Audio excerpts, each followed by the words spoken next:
I had to laugh at this. If y'all saw the live episode of the Jones Chronicles, that was just ended like not too long ago. I read like live as we were speaking that Bradley Beal is willing to waive his trade clause to come to Milwaukee.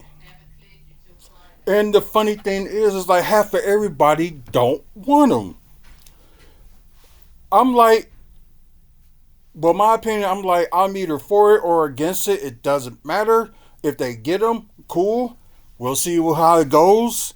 If they somehow, out of nowhere end up be like, oh wow, we're gonna be get farther in the playoffs. Who knows? But they will end up having them for like the next 2.5 years at least. I don't know if third year is a player option. I don't know about that, so I don't know much about his contract. So it's a question mark. I already know it's like gonna be a 3-year deal, and it's like around like 50 million, I believe. So if the Bucks do make this move, there's gonna be a lot of things that they got to get rid of. Like they got to get rid of Chris Middleton, probably Bobby. Maybe Pat Connaughton too, and that getting rid of those three might make the trade work. But there's other rumors that's going out too. Let me see if I can find it on here. So y'all give me a minute before I play this video. So why I'm watching this because I want to get Barrett's reaction because he's a big Chris Middleton fan, and I think some of y'all probably know it already. Let's see. Okay, yeah, this is right now. This trade is just talk right now. The one I'm about to mention right now is just talk.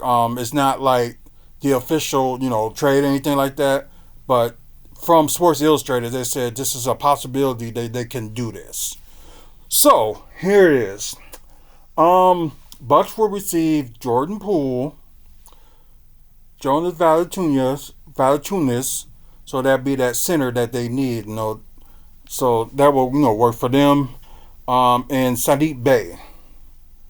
And in return, the Wizards will receive Chris Middleton, Brook Lopez, and a 2031 first round pick. No. If we give up Chris Middleton and Brook Lopez, that's going to be worth some picks. I don't care if they're even second round picks. They are worth more than just, them three. And plus, how would they make room to get another players? So that's not going to work.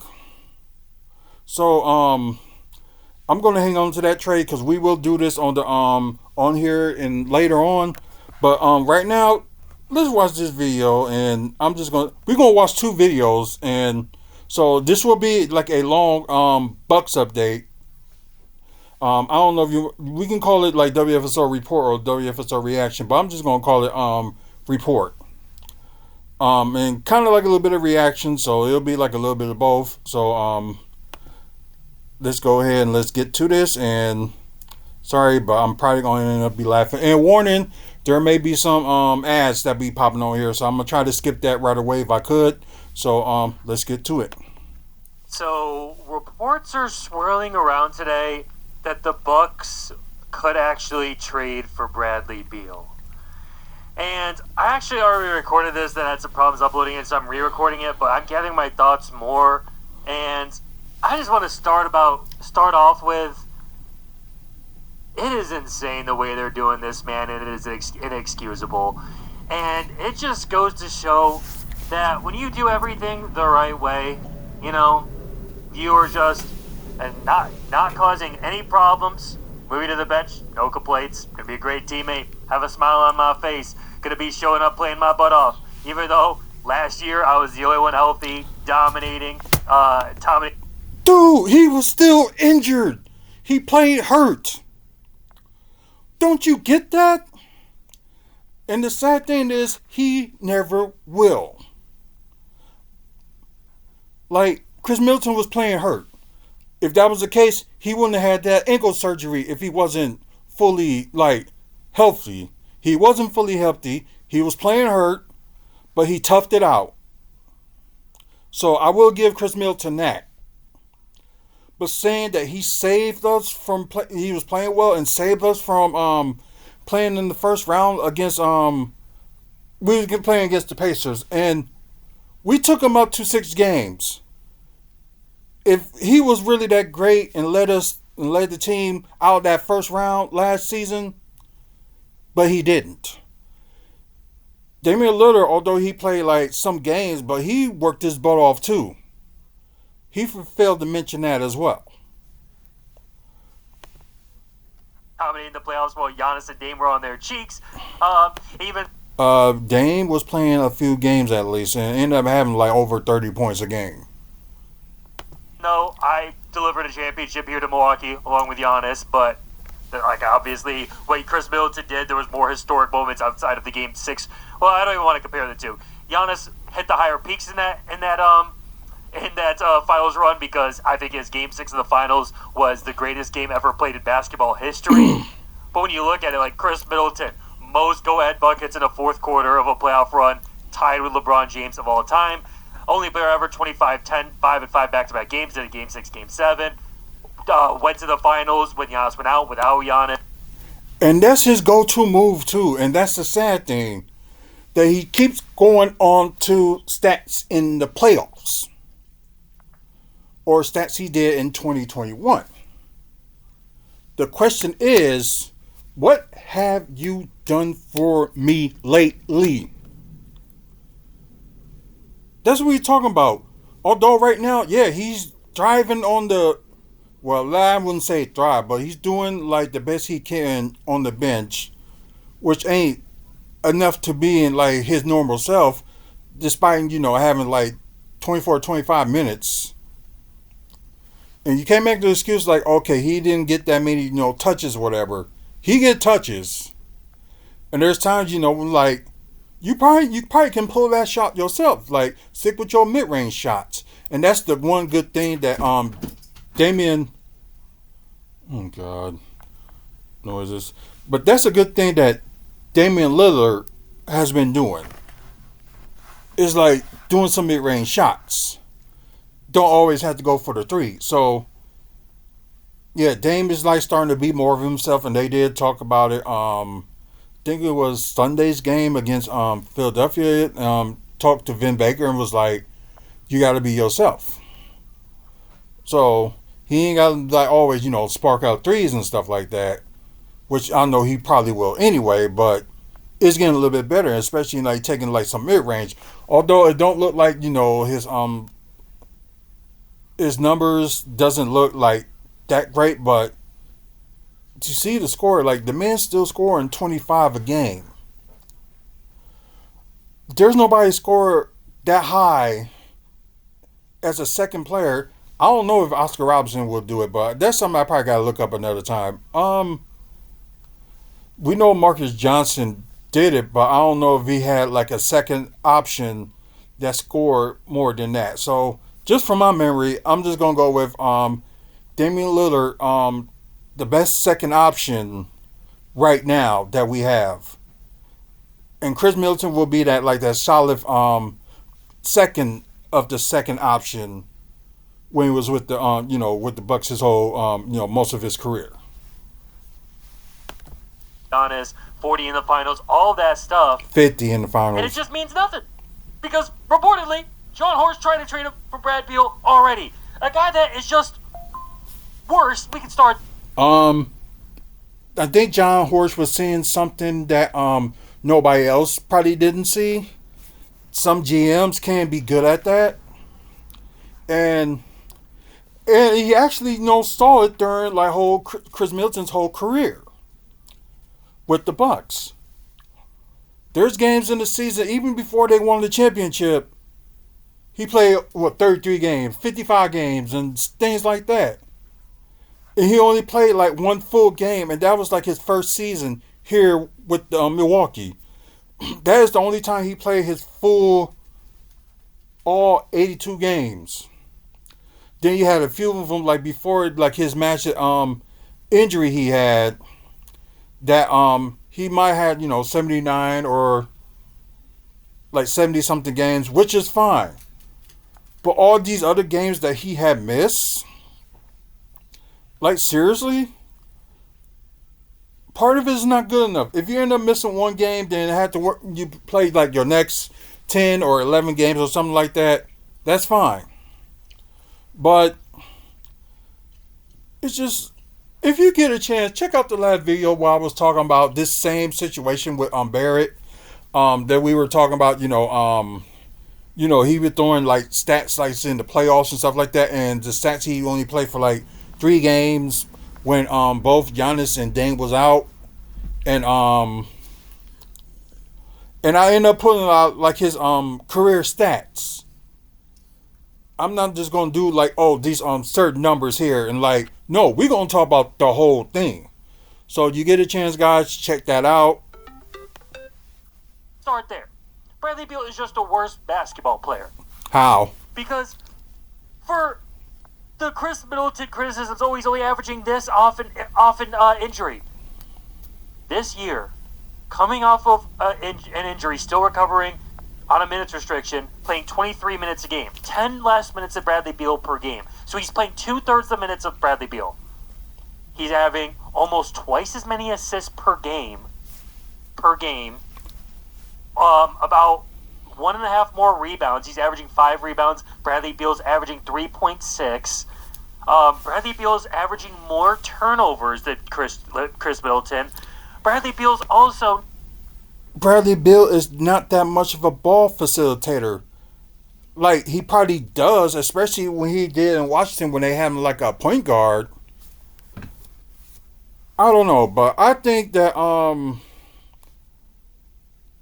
I'm not trying to put like Bradley Beal on the pedestal, or anything, but people just don't realize when you change to a new ceiling at a different place, things might change, and some people they either will adjust very quickly, or they will adjust. Maybe take them like maybe 10 games in, and they'll get a little bit better. So let me keep going. So never been on a really winning team that even has gone to the conference finals. But he has been in the playoffs. I think it was like 2 times. Of course, he was back up with John Wall. Like they were the 2 backcourts. I think they made the playoffs. I think at least twice. So he has some playoff experience. Currently, he's showing that he's not capable of adapting and like doing the Chris Middleton thing of, okay, I'll be more of a distributor. Dame. I'm gonna give Bradley Beal a little bit of an excuse. You have a 6'5" player like Devin Booker that's playing point guard that should be at his spot shooting guard, and it's question like why Phoenix ended up getting him in the first place, and kind of figured that may not work. You're gonna have there was like different lineups they tried. There was one point they put Bradley Beal as a small forward, and you're looking like why? Because I think it was Booker, Allen, Grayson Allen, Bradley Beal, Kevin Durant, and Justin Nurkic, I believe. I could be wrong, but I think there was somewhat that lineup. But I knew at one point he ended up playing the small forward position for the Suns. And then again, they got a coach that doesn't adjust when it comes to the playoffs. Anyway, that's the coach we had. Although we won a championship with Coach Bud, as y'all can tell on some of the playoffs, especially after we won the championship, he failed to adjust. Wants to get his buckets. Giannis, we know what he does. Like, okay, I'll be the distributor. That's what we need right now. Sure, I'll do that. The efficiency is about the same. I think Chris Middleton has a slight edge in terms of efficiency. Like, we have the playoff moments as close as a few months ago, dropping 42, 10, and 5. And Bradley Beal's getting paid more than twice as much. I said it before, and I'm gonna say it again. Chris Middleton is overpaid. Maybe true that Bradley Beal has been, more overpaid, but if they're gonna go for it, like I'm not gonna be like everybody else and get upset, be like, why are they doing this? Why are they doing this? We just gonna be like, okay, give it a go, see what happens. The same people that said we should not get Brook Lopez are, probably some people are saying the same thing, about Bradley Beal, or maybe with Jay Crowder. I admit they gave up too many draft picks for Jay Crowder, but last season he was good until he had that injury, and wasn't the same since. Like now he's on the Sacramento Kings and not getting that much playing time. So some things work, some things would not work.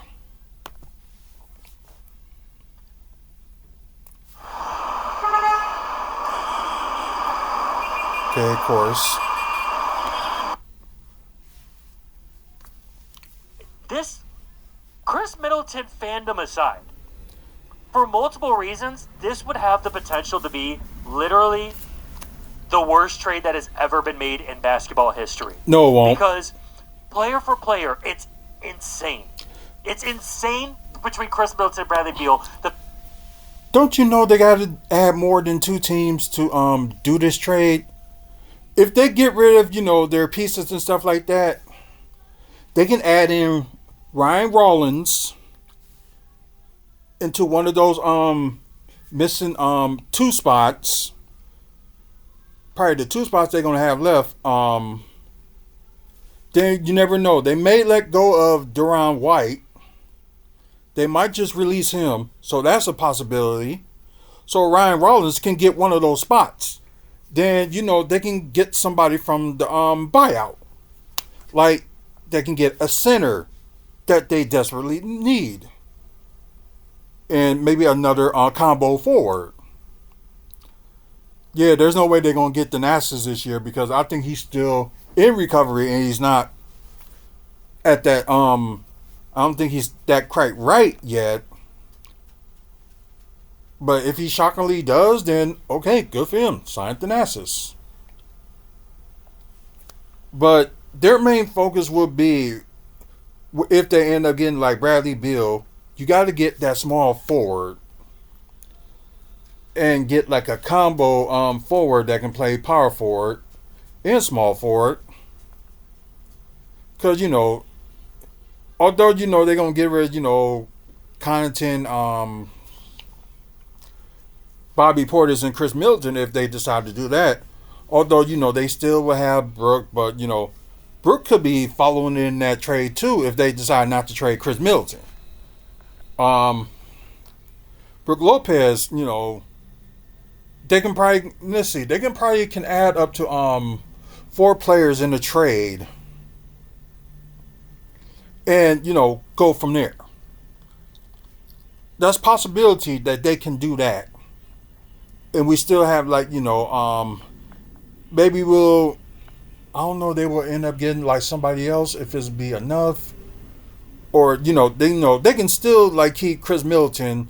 They just had to get rid of let's see, it'd be Brook Lopez, Bobby Portis, Pat Connaughton, and Majal Beauchamp. I think that probably would be close to enough, but I don't know. I can't get the math out of my head or can't calculate, but that's a possibility. Maybe Chris Middleton will not be traded. You never know. You never know until it officially happens. So the fact that Bradley Beal rejected the first trade offer because he had a no trade clause saying, y'all really would trade a franchise legend like that, was like the reason y'all won your first championship in 50 years and you're moving on from him. I don't really want to go to a franchise like that. And they're trying to run it back again with a guy that... But this time, he's waiving his trade calls and is willing to go to Milwaukee. Even himself is just like, you're trading him for me? That doesn't even make sense. Like, he said that in a podcast. Like, what are y'all doing thinking of trading Chris Middleton? And Chris Middleton's better than him. Okay, that's one part of it. The part that I said, like, Okay, check this out. Check this out. Probably something that he doesn't know. It wasn't supposed to be Drew Holiday that got traded for Dame. It was going to be Chris Middleton that was going to get traded for Damian Lillard. But they couldn't do that because he just signed like this new contract. This, the 2 year plus one that he signed. So they could have did a sign and trade, but they couldn't do it right away. But it was like they had to do something with Dame like pretty soon. And I think Chris was injured at that time too, so there was nothing that they could do. Like they could have taken it, but it's like maybe Portland didn't want to do that move and get Chris Middleton for Dame. Her theme song.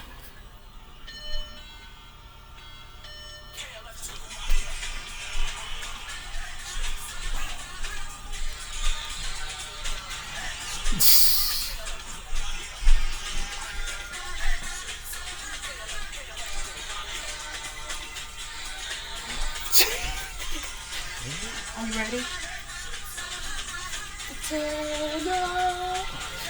I'm sorry, we just having a great time. Anything can happen when you're watching WFSO videos or Maddie's memory videos. Things like this happens. Ancient so got to see it everywhere I turn will point to the fact that time is eternal.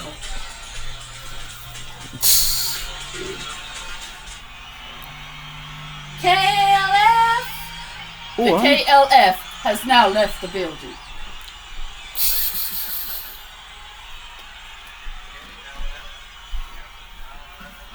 And ran. I've left the living room. I've gone to the bedroom, but I've left the living room. Left the living room and ran.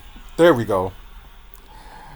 Okay. Oh, God bless the 90s. Oh, I'm having a full-on moment and a biblical experience. Yeah, the 90s were good. Just not when it came to high school for me. Ooh. Well, probably half of y'all probably know that story, but anyways, moving on. Said that Chris Middleton right now is better than him, and he has the winning history with Milwaukee. If there's any bit of loyalty that happens in this world, and he... Loyalty is a strong word to say. If a person is not always, like I said, I don't know what Bradley Beal's story when he was with the Wizards, like how many times he was injured or how many games he was out. Like I don't know the thing about it this year with the Suns. But we know more about, Chris Middleton's injuries and how many games he were out compared to, Bradley Beal. Could be more, could be less, who knows. But Chris Middleton, I'm not saying he's washed. I'm not saying that, but he is injury prone. He's not a savior. Right, he's not a savior. Thank you. He's a player. And he's the utter professional. Never a distraction. Never anything, even the slightest bit unprofessional off the court. Is this my boy having a on the field court spell? Yeah. And then you also have the added fact of you go from Giannis, he's probably Milwaukee for life, too. Yes. Pretty good chance he would leave. No, he won't. Chance. No, he I won't. went to my first game in Milwaukee a few days ago, and just an interesting little tidbit before the game. You got Chris Middleton hugging Giannis's kids. I saw him chopping it up with Giannis's wife for a little bit. They are like this. Giannis. There are a few players that he was like this with that got traded. Drew Holiday was one of them. You don't see Giannis be like, "Oh man, I'm going to leave." No. He wants to win another championship with this team. Don't we all? Because he's seeing the backlash, you got from Everyone. LeBron James, going to Miami, back to Cleveland, now going to LA, and now they got some prediction that, after this coming season, LeBron may go back to Cleveland to finish out, his career. That's just kind of like a prediction that somebody made. But loyalty ain't always everything. It's you got to do your part too. if you want to be so called, loyal. It's not just a one way street, it's a two-way street. As said, the saddest day of his life and in his NBA career will be the day Chris Middleton retires. Like, to me, Chris Middleton should be, like, completely untouchable the rest of his career. Like, he should be able to retire Milwaukee Bucks. Same thing with Giannis. For some reason, there are these Bucks fans that are like, you can't be a fan of players. You can't be a fan of the two guys that brought the first championship in 50 years. You have to be accepting of whatever trade for them if it improves the team, if it's best in the fan. Obviously, this... Exactly. Like, this ain't no Chris Middleton hate, but if something has to be done to make this team better, I'm all for it. Like, there's a lot of trades that the Bucks had done, including we had a crappy general manager, Ernie Gunfield. He was one of the crappiest general managers that was. But he was credited for, getting the 2000 and 2001 Bucks together. And, maybe like controversy and stuff when it happened in Game 6. We probably would have been to the NBA Finals that year. But what Ernie Gunfield did was very, and I was young too when that happened. Like, I turned 20 in the 2001 playoffs. And that was the year I started working at the Bradley Center at the time. So, I always had, playoff games like to go to and, just to like see like how I liked the job that I was doing there. No, it was always busy, it was always crazy. Especially that season. And yeah, I was thinking like, okay, I finally get an opportunity to work at a place where my uncle did work, used to work. And I had an opportunity, witness, some games while I'm like off work, like after I'm done with work. And, and around that time, my passion for like other sports started to kick in too, because, at the time, we have our, I don't know what you want to call it, like the minor league of hockey with the Milwaukee Arrows. Then you have an indoor soccer league with the Milwaukee Wave, which has since then won multiple championships. Yeah, go to the UW Panther Arena and you will see how many championships they won. Arrows at least won 2, but 3 if you want to count the COVID year, which they was crowned like the regular season champions. So you want to count that as a championship? That's 3. But my point is, you have to do something to make the team better. Although we don't like, where some things were done, but then again, you have some GMs that didn't know what the hell they were doing, like Ernie Gunfield. But he did one heck of a job when he was in Washington. Ended up getting their big 3 of Gilbert Arenas, Caron Butler, and Antoine Jamison. Some of y'all that ain't familiar with those,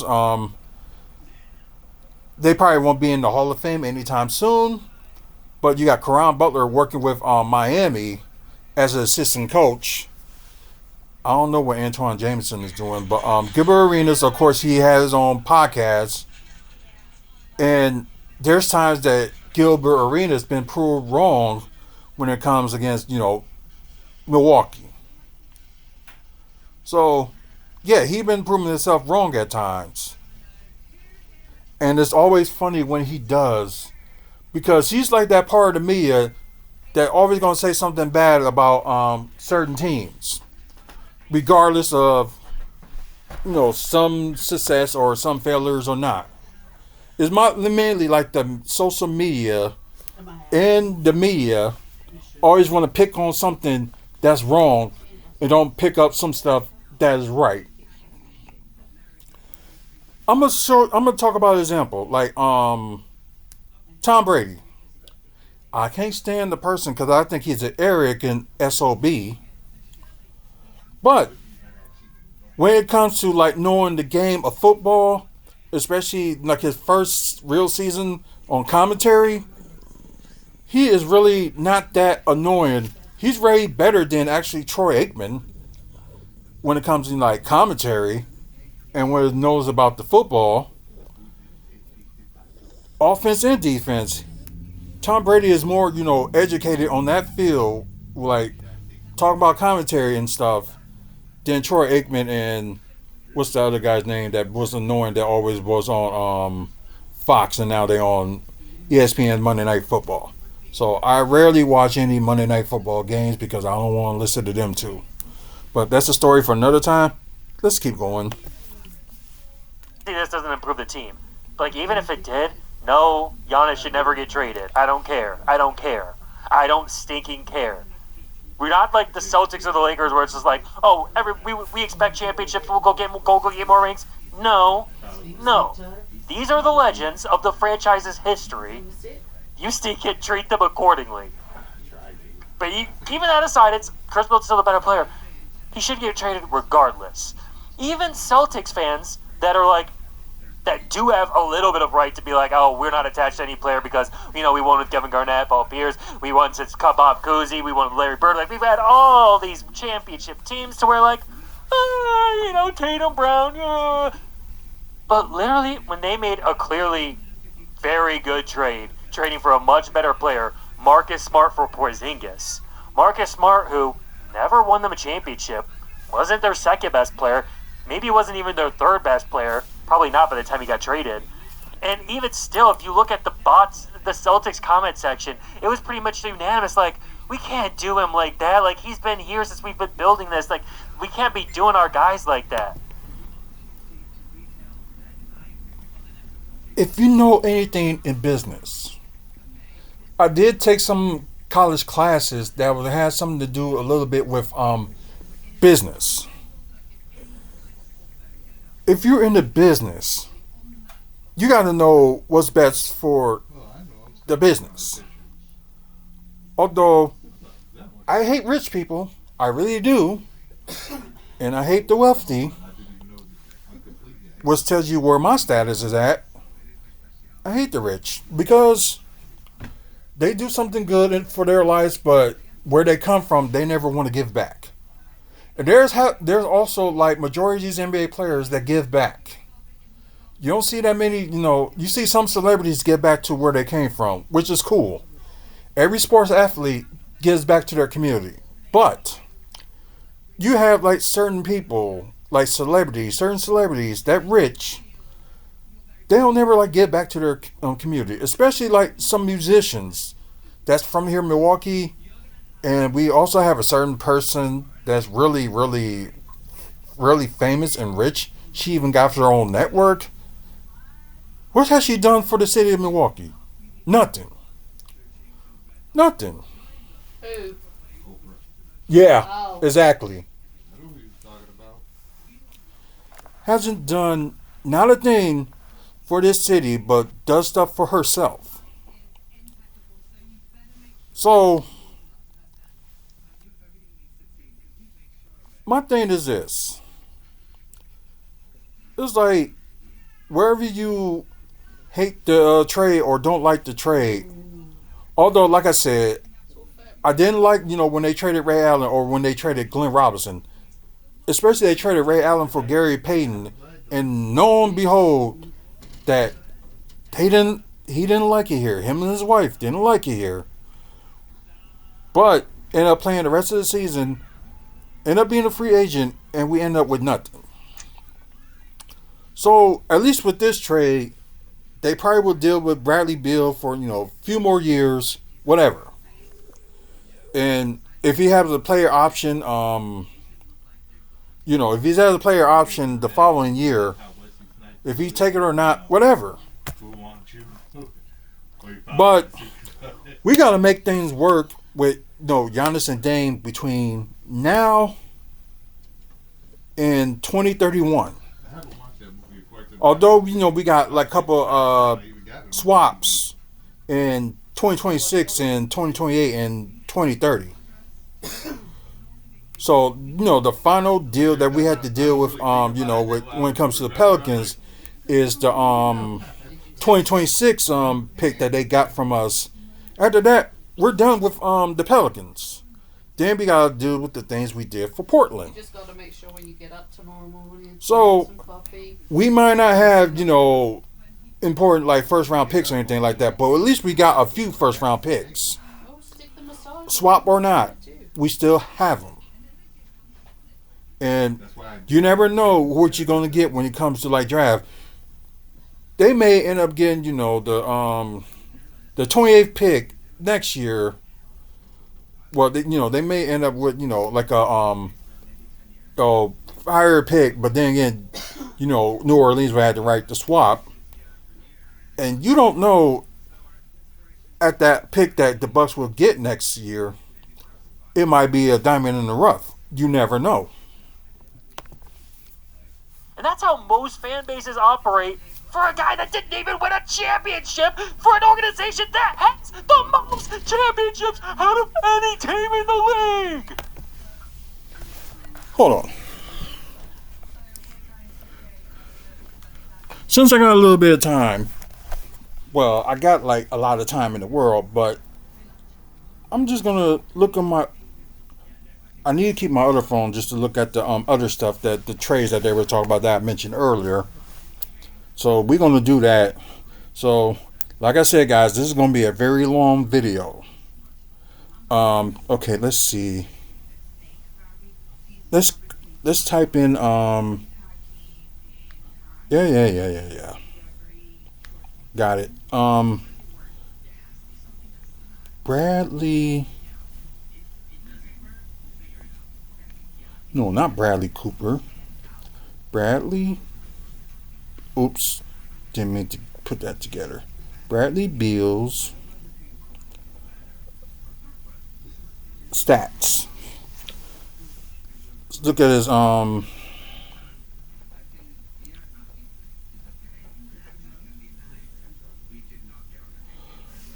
okay, yeah, the last two games he didn't play, and yeah, the game he played with Cleveland 2 days ago.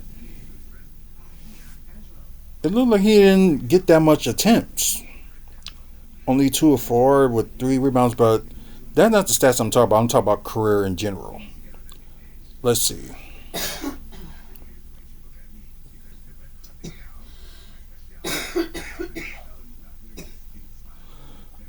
Let's see. The least games he played so far compared to Chris Middleton. It was one season that Chris Middleton only played like 33 games, and I'm looking at Bradley Beal's stats right now for his whole career. For his whole career, he averaged 21.7 a game, and I think that's 4.1 rebounds, 4.3 assists, which is not too bad. Can I go farther? Crap. Don't ask me why that song popped in my head. Okay, maybe go to Basketball Reference and maybe they'll show the whole thing. Oh yeah.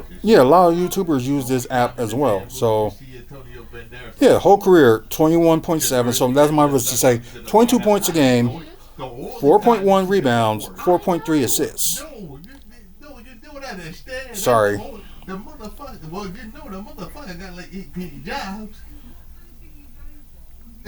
Now don't forget, this is like his second season with Phoenix. By the time he cut to the next season, he was already on. And yeah, he is like a little bit younger than Chris Middleton. By the time he cut to the next season, he was already outside. But he should be like a guy, that should be in his prime. But he got better numbers for a third option than we do with Chris being the third option right now. And I know people going to say, what about the minutes that Chris Middleton play? He's getting, his injuries are catching up with him. That's the thing with Chris Middleton. His injuries are catching up with him. And it's starting to show. At least with a window with Bradley Beal, we have a few years if we get him. So there was 2 games that he played, like 2 full seasons, and that's from 2017 through 2019. He played all 82 games, Of course, he started all 82 games as well with Washington. And you know the least games that he has played in the season. Well, we're not going to count this one because the season ain't over with yet. The least games he played was 40 games compared to Chris Middleton's one season, 33 games. Seriously. Let's see what else. Let's see. His best 3-point shooting was. Oh, it was actually last season. 43% from three to compare right now, 38.6. Not too bad. And yeah, his best season was when he was with Phoenix last year. Well, the percentage wise, 51% from the field compared to 48% from the field, and he only played 30 games so far. So I think the total right now, he probably missed like 11 games. But yeah. Let's see. Let me look at steals. At least decent. Like this season, of course, 1.1 steals per game compared to one steal a game he had last year with Phoenix. And plus, he's tied with his career highs with steals. Was his third year with Washington. 6th year with Washington. Oh, no. I'm sorry.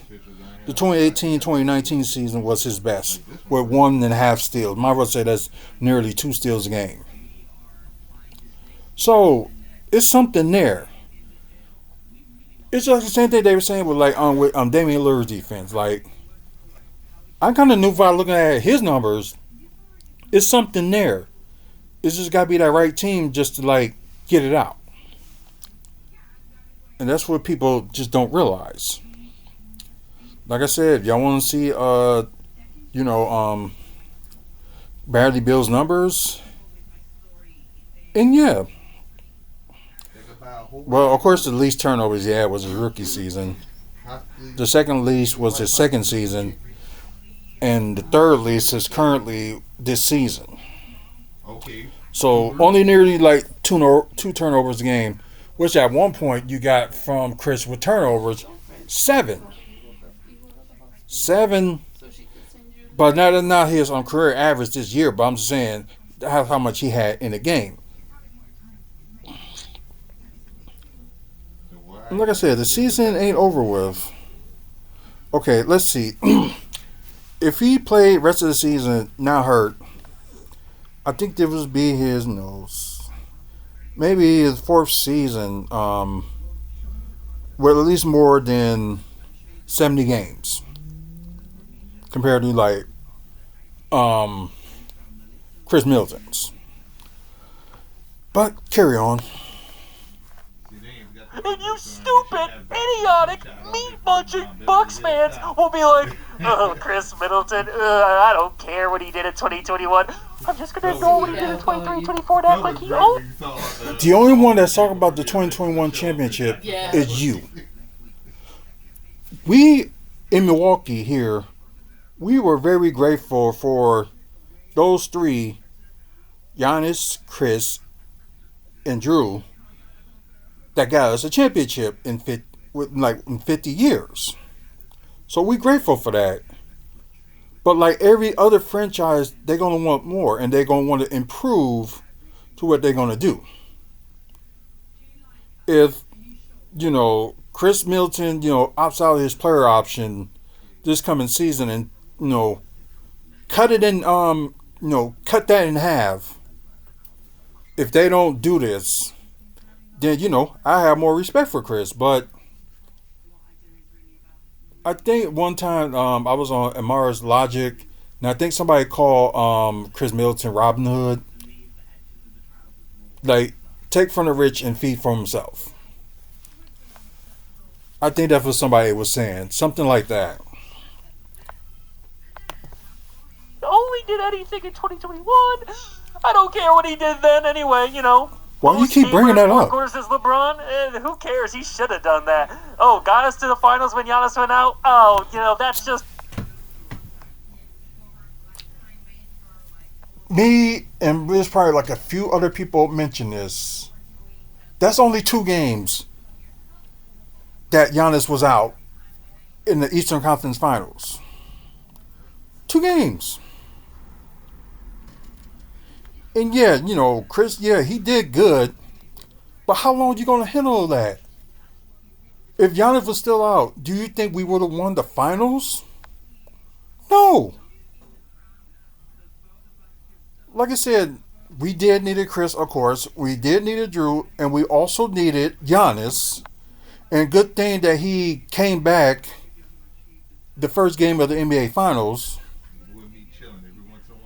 So, don't say like Chris Middleton got us to the NBA Finals.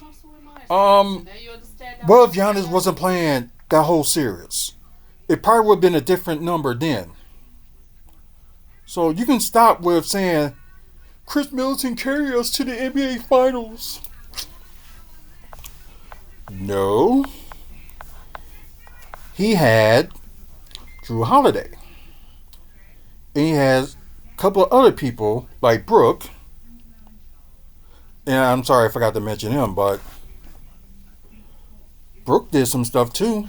So, although we always said with Jimmy Butler, you know, he was like a one-man army that took the team to the NBA Finals twice and took them to the Eastern Conference with Miami 3 times. Yeah, you know, Bam was getting himself together and doing all that. And Bam, yeah, you know, he's a bona fide all-star. But it was just them 2. Everybody else was like young or, you know, trying to get their, you know, groove on. So, their missing piece with Miami is they don't have that much of a third option. And they tried with Kyle Lowry and it still didn't work because he was getting older. So, it was mainly like Jimmy Butler and Bam Adebayo. 2 players, not just 1, 2. So I had to correct myself when I was saying, you know, Jimmy Butler did carry them, but he did have some help. So I apologize for, you know, making that assumption, but yeah, Jimmy Butler wasn't the only person that was playing, but he scored more a game than anybody else on that team. And like I said, there was a thing that called, you know, we said playoff Middleton does exist. Playoff Jimmy exists too. And don't forget, last season, he wasn't playing. And I forgot I think they got eliminated by Boston in the first round. But yeah. So I'm gonna apologize that I carry some players in like a pedestal and I shouldn't. Mm-hmm. But when it comes to certain teams and how long it took certain teams to actually get to the championship, some things may come out. But as for like other teams that haven't even make it to the championship yet, it's like, of course they're gonna praise like one person because that one person was the game changer for that team, like a generational player. Chris Middleton is not a generational player. Giannis is. So that's probably the only part I would like, whatever, yeah, he did this. But yeah, it does take a team to win games. And not just solely just on like, your second best player or third best player unless they evolve. And Chris, he didn't evolve.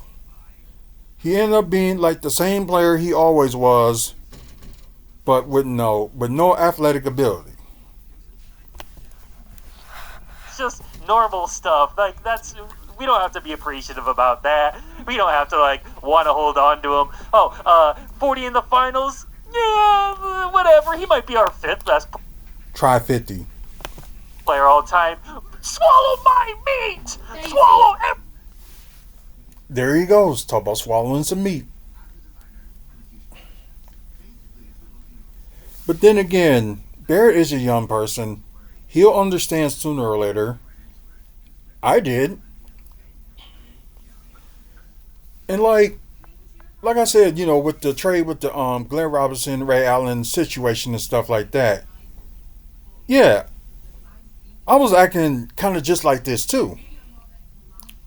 You get older, you will learn sooner or later that it's the business that they got to attend to for the NBA than anything like personal. So he's taking it really personal. You got people like myself and other YouTubers like growing up that realize what's going on. So it's probably gonna be people like Barrett. There are already some people like that, especially that hang on to the glory of the Boston Celtics. Although they won a championship this past season, which I'd rather have them than the Los Angeles Lakers pass their 19th whatever. So they did pass the Lakers. So I do give Boston Celtics that, because I wouldn't want to see another Laker playoffs until they get like a franchise player, not somebody they get from a trade. Like they got their franchise player like Kobe Bryant, although they got him in a trade, but that's the day of the draft. That's a different story. But constantly getting other players like Kareem Abdul-Jabbar they took from us, Shaquille O'Neal, left Orlando and went there. And there's some certain other people Lakers never built from the draft. And that's why they put these certain stipulations, not the ones they put this year with the draft, the trade and stuff like that, but they putting more money to other teams so other teams can have can get up there and match up with these other these high market teams, so they can compete with them when it comes to getting players and stuff like that. I like that, but this year with they did with the trade because what Bucks did with Damian Lillard, so people was hating on that. So the CBA and NBA changed the rules this year, make it harder for other people to get trades straight up and something like that with these first apron and second apron and all that BS. Why? If that was the case, they should have did that eons ago. But they decided to do it this season because they have a small market team that trying to make their team better. It's a stupid rule, but what more can you do? It's the new NBA, and like they said, this new NBA is some players have been going soft and they're decreasing ratings. They said is because of a lot of players just shooting threes and not going old school, with mid-range shooting or taking in the hoop, or not. Some people scared to take the hoop and they just shoot a lot of threes. So if they want people to blame for why there is like that, blame Stephen Curry. It was like that in the 80s, but it wasn't as bad as as it is now. Every inch of my meat. Gay. Every centimeter, millimeter. Gay. Behold, Disney Plus Hulu. Wait, was it over? This is so cool. It's just the beginning. The Okay, hold on. Let me see if that's over. Price. We've never seen a host like this. Oh no, it's not over yet. Sorry. I don't know what I would do if this trade went down. On every level, it's abhorrent. Still support the team, since you like the team so much. Right now, regardless. Long term, I haven't even gotten to the fact that Bradley Beal's making more than twice as much as Chris Middleton. Chris Middleton, another part of it, he's taken team-friendly deals his entire time here. No, he There have been hasn't. rumors that he was offered.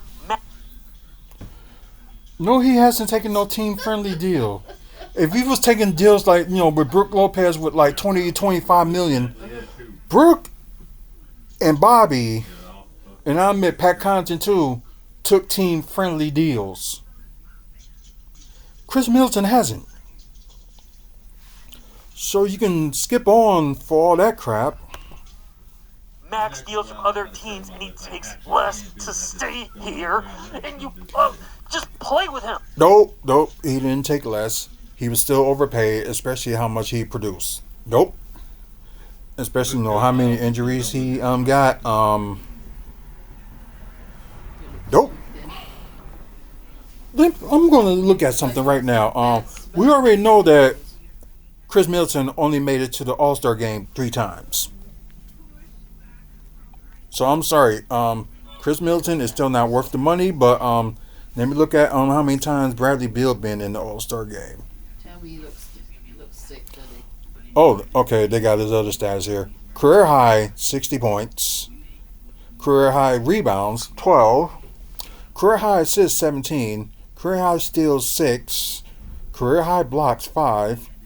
And career high percentages with 45.7%.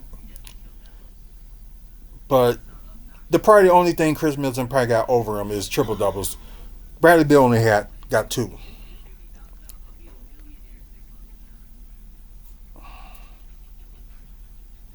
Okay, let's see what. I'm not looking at other numbers. I want to see how many.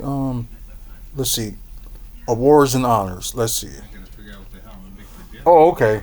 He's tied with Chris Middleton. How many All-Star games he made it? So maybe Bradley Beal is a little bit overpaid.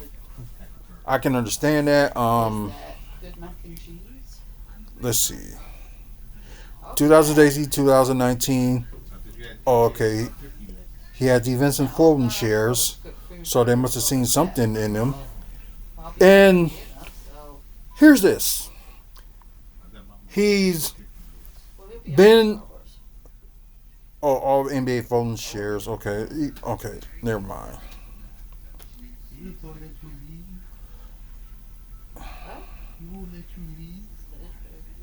How was he? Okay, yeah, I already saw the All-Star thing. So yeah, he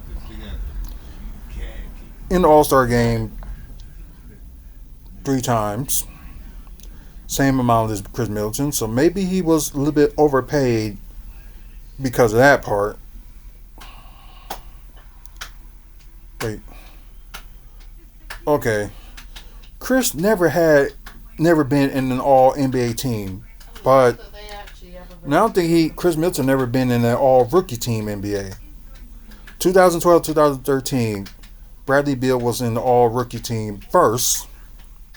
Then the season that we won the championship, Bradley Beal was in all NBA.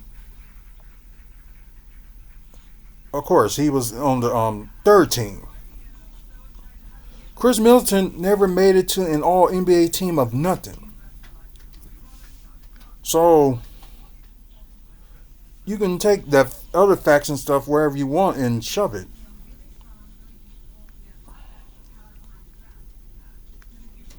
Okay, there's any other things that's really not important.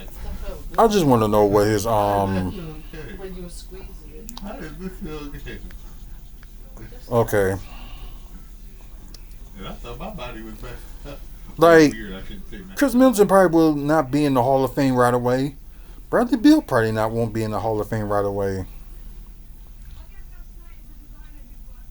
But putting one player in the pedestal for only winning one championship and hasn't have any other awards, I don't even think Chris Middleton had any awards. Okay. Okay, let me move that and come on, move that. Let's see. Okay, I'm going to look at Chris Middleton's numbers again. Chris. Oops.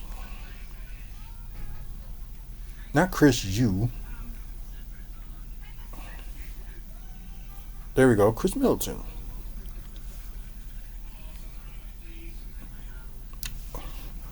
Okay, remember 21.7, the 22 points a game for Bradley Beal, and look at Chris Middleton's scoring career.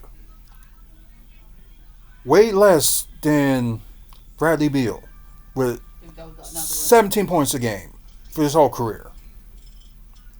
Seriously? Okay, let's look at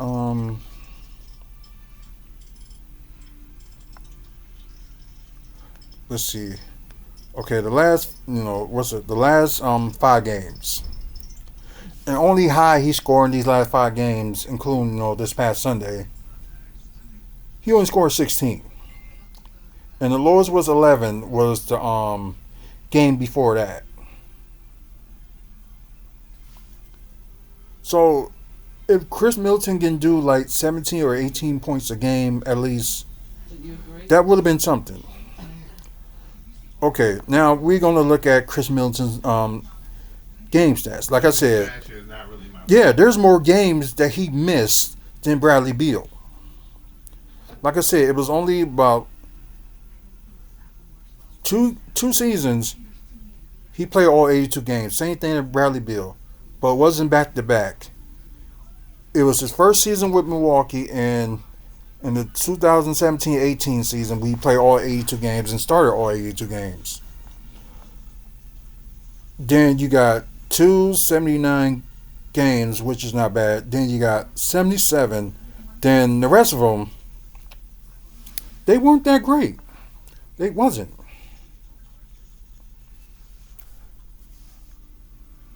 And let me see, like, let's see, where, yeah, I knew what I was looking for. Let's see, awards and honors. Of course, the All-Star game 3 times. Of course, the championship with, Milwaukee Bucks. And only been player of the week once. And that was in the 2017-2018 season.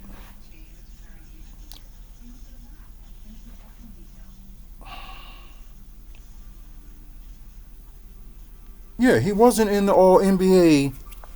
None.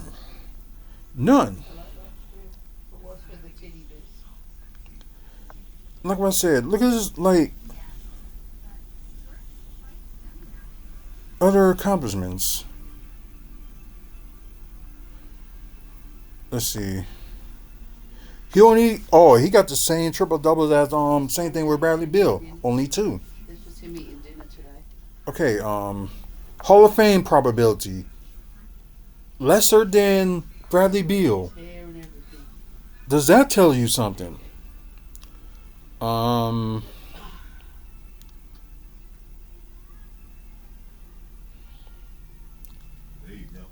Let's see. I'm trying to look for other numbers. Like, has he ever been, All NBA or anything like that? He had the voting chairs, but he hasn't made it. Yeah, only 3-time All-Star. The only one Player of the Week award. And besides, the championship he's won, he hasn't been an All-NBA team. He hasn't. Why? Bradley Beal was on the rookie team and All-NBA in the 2020-2021 season. Chris Middleton doesn't have that. It says footage of you going to work. So, there. Oh, I'm sorry. I should have been turning to the news. Maybe they'll... I wouldn't have a straw hat and a wagon. I'm sorry. Like I said, it's going to be a long video, and I apologize. But there's a lot of things I had to get off my chest with this situation. With certain YouTubers and certain Bucks fans. I do admit with him, like, there are some Bucks fans that are morons. That I can agree with. But you're proven to be one of those morons that I'd be talking about. Like really, study the game of NBA. Study it.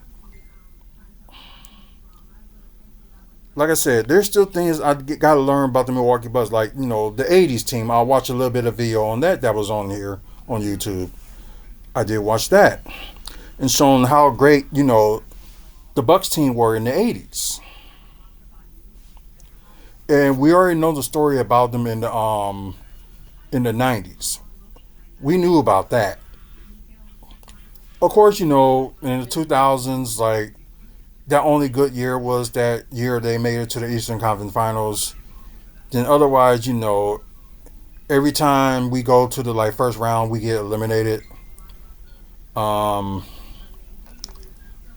yeah.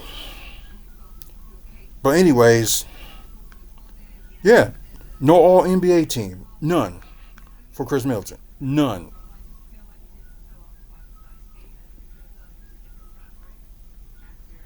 The only award that he actually got, besides the 3 times he won All Star, were just that championship.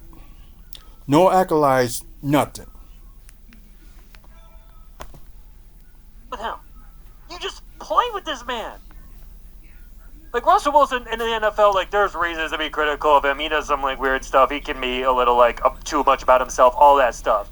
But like there's a fair thing people brought up with him when he was on the Broncos with Sean Payton, where it's like Sean Payton feels like he could just down him every press conference and like chew him out, and he kind of does that to everybody, the chewing him out part. But like really just taking shots at him in press conferences because like Russell Wilson's not going to push back on it. He's not going to like put any pressure on Sean Payton not to do that. And like that's how they're treating Chris Middleton here, who there is really nothing personally that you could do about like to down him. Like Russell Wilson, you could say he's too much about himself. Chris Middleton has played through, I believe it was severe strep throat, where they had to stick a needle into his neck and drain his neck out with all of the pus that was in there after the series because he was playing through such an insane sickness in the playoffs. Like the stuff that he does to recover and be back on the floor and be there, and just has dealt with trade rumors, knows that this organization has tried to trade him throughout his career. Never a peep, never a bit of attitude on the court. Then why he's not healing from his surgery?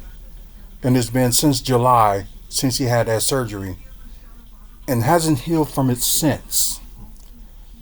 And it seems like he's still feeling some of the effects of it. Like he's playing okay, but he still it seems like he's still, especially with them, minutes managing him. Something is wrong, and it's still there. Really, you got to look at that.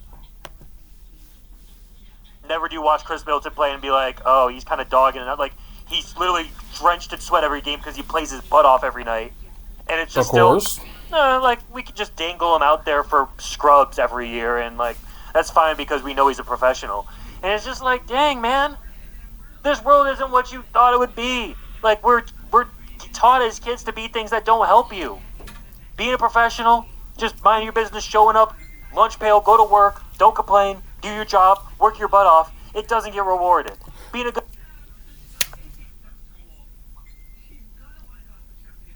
That part I understand. You do what you do, but that's life. You get up, do what you got to do around the house. If you work, go to work, make that money, come home.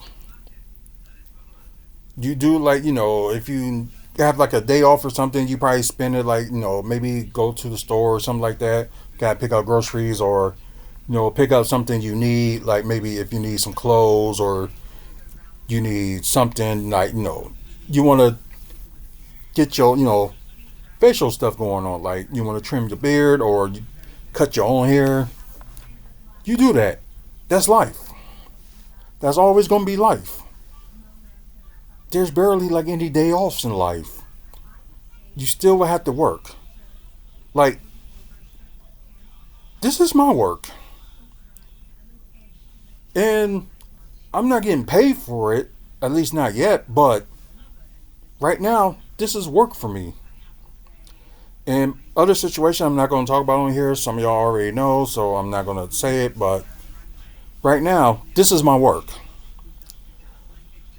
Doing a non-profit like Maddie's Mary is work. Damn hard work. Yes, damn hard work. You right. But that's life. You may never get rewarded on something you work hard on, but it's not just about working hard.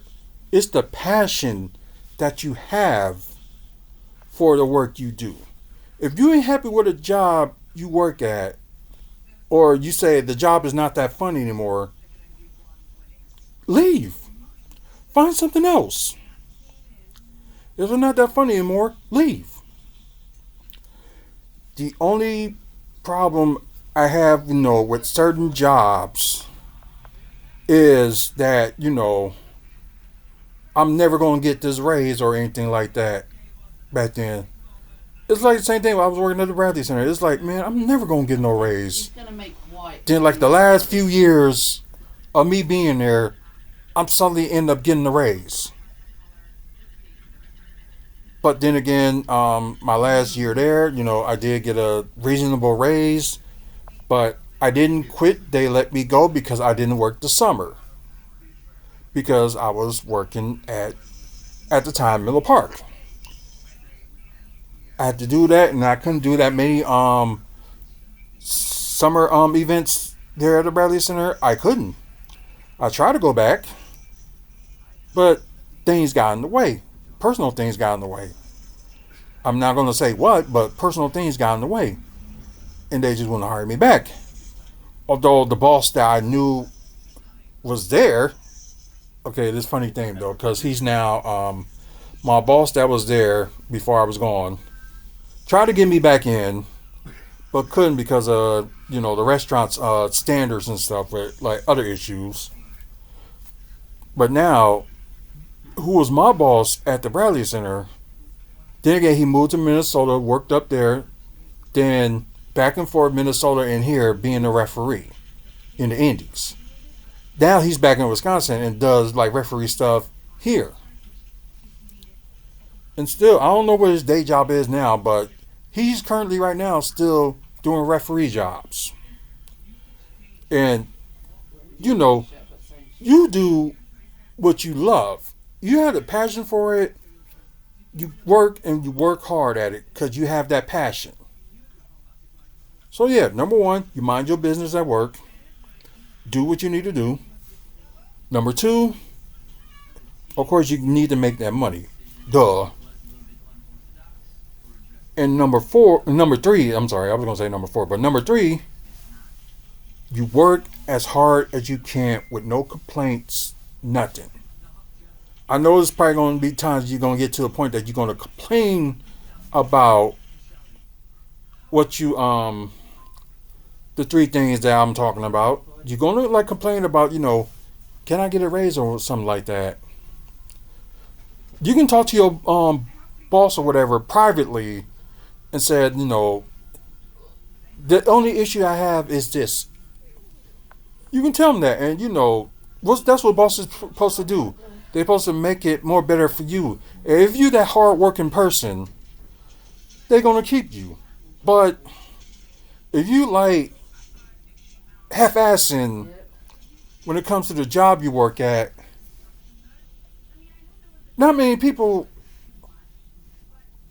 gonna want you at that place anymore. Cause you get there, you work, but you don't work as hard as everybody else. So that's just an example that I just want to put out there. Being a good person, it just doesn't seem to get rewarded, man. But beat Jimmy Butler. Jimmy Butler never win a championship for your team. And demand wanting out because you. 3 times Jimmy Butler took that team to the Eastern Conference Finals in Miami. 2 times he led him along with Bam to 2 NBA Finals. They didn't win it, but they went to the NBA Finals twice. The whole Bucks career, the whole career as a franchise for the Bucks, only 3 times they made it to the NBA Finals. 2 out of 3 times they won it. 1971, 1974, where they lost. And I think it was no, they beat the Washington Bullets. Either it was Washington or it was Baltimore Bullets that they beat for their very first championship within a matter of few years of them existing. 74, I think they was in the Western Conference because they did switch from East to West. Then later on, and I think it was like the mid to late 80s. I think they switched back from West to East. But anyways, the Bucks franchise, the first time ever that a team that still exists right now won both Western Conference Finals and Eastern Conference Finals. No other team can top that right now. No other team can top that. But anyway, 2021, they won it there, which was a phenomenal series. And I think in 1974, when they made it to the NBA Finals, they think it was Boston they lost to. I'm not sure, but I think it was either no, it wasn't the Lakers, but I think it was Boston. I think they beat the Lakers in the conference finals, I believe, in 1974. But yeah, that's something I got to look up for another time. But I think you guys get my point. Your president, who's won a bunch of championships, said we'd like him to be more available next year, and then you got mad about that and you demanded being out. Oh, then you get rewarded. Okay, now we'll take offers and we'll do what you want, Jimmy. But being the guy that actually won a championship, it just doesn't mean anything to anybody, I guess. Jimmy Butler, multiple time All-Star, and he might get in the All-Star game this year. We'll see within, I think Thursday they're going to announce the starters. Then a week later they're going to announce the players that, get voted in by the coach. Yeah, I was shocked that Jimmy Butler didn't make it last year. Only Bam did out of Miami.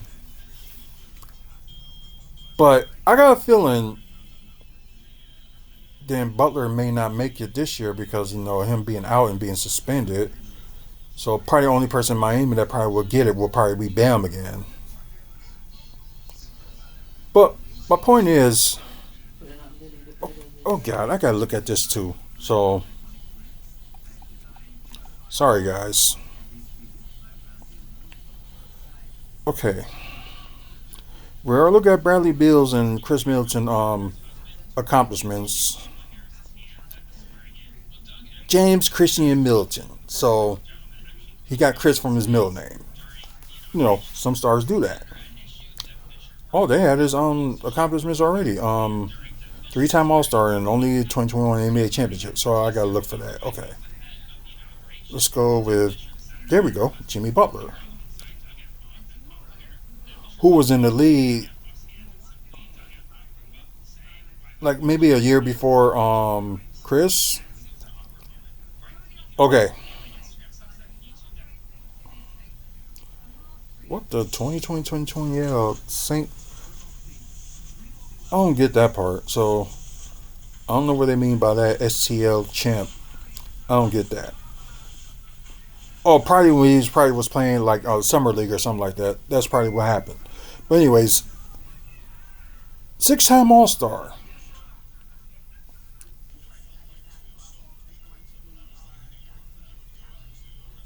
Okay, that's not putting out anything. So, oh, there we go.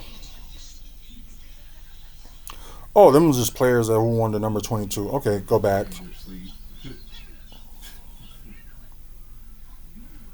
Okay, go back. Let's look at his accomplishments. So we already know he's a 6-time All-Star. That's twice as better than Middleton.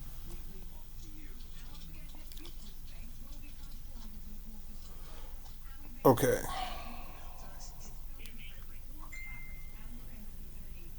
Or 6 years in Chicago, 6 years in Miami, 2 years in Minnesota, and I think that's a year and a half in Minnesota. And of course, I think a season and a half for Philadelphia, I believe. 53 points for his career high, and I think only Middleton only had 50. Start next billing period. Damn it, Netflix! Greedy bastards. Prices for Netflix, for any of y'all want to know, is going up starting February. So for people that got with ads, it's going to pay $1 more. Well, That's every week. oh Lord. And twice so sad. Okay. Yeah. Okay. Let's see. Let's go to honors and awards. And twice on Saturday. Okay, he got 2 awards. Every 5 minutes I come walk through here, y'all have different outfits. Of course. First part. The most improved player 2014-2015. So that's 1 award. 1 more than Middleton. Then he got the 2023 Eastern Conference Finals most valuable player. And I think it was either that season, that's when they start giving out the most MVP for the each conference. I think it was that year, I believe. What did you do about It was that season that they start giving that award out. Paraglide? So yeah, What you do about only 1 monthly award, Player of the Month, and 6 weekly awards, a hat or a scarf? which he was Player of the Week 6 times. You know. Like you telling me Bobby did that too? But yeah, Yeah. let's see. Of course, like we said, 6-time All-Star. Look at where are the boys at? They got little waiter outfits on. I was like, okay, never mind. Let's see, All League. Like, and where's the Look at all these accomplishments. I know y'all can't see it, but I'm just looking from here. But I'm going to read it off to y'all. 2013-2014 All Defensive, second team. And all the way from 2013 to 14 through 2015-16, All Defensive, second team, 3 times. 2016-2017, All NBA, third team. Then both 17 and 18 season, he was All NBA in the third team and All Defensive, second team. 2019-2020 season, when they beat the crap out of us, he was All NBA third team. The year we won the championship, 2020 to 2021, he was All Defensive second team, All NBA third team. Then not last year, but the year before, All NBA second team. Chris Middleton don't have those kinds of awards or accomplishments. Only thing he got to show for is like being an All-Star 3 times in the championship. Like seriously. So yeah, you're talking about trading a better player, franchise legend, for a worse player, getting paid more than twice as much money, for multiple years. Trying right now to fit in as a third star, not able to do it because he doesn't do anything besides score. Can't even get to close to 4 rebounds a game. I just read his status from last season.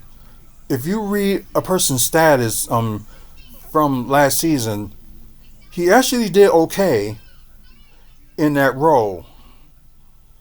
This year, we don't know what's going on, but he been out some games, but still. They really need to look at, the not just career status, but the stats for that season. And although he's busy just looking at stats for what Chris Middleton did in the playoffs or what he did those 3 games when Giannis and Dame was out, and that fact that, okay, he won a championship with Giannis and Drew. Those are your only facts. You don't have anything else. Look at the facts. Or 4 assists. Plays worse defense than Chris Middleton. If this were to I don't know. People ask me what I would do if Chris Middleton got traded. I don't know. Okay.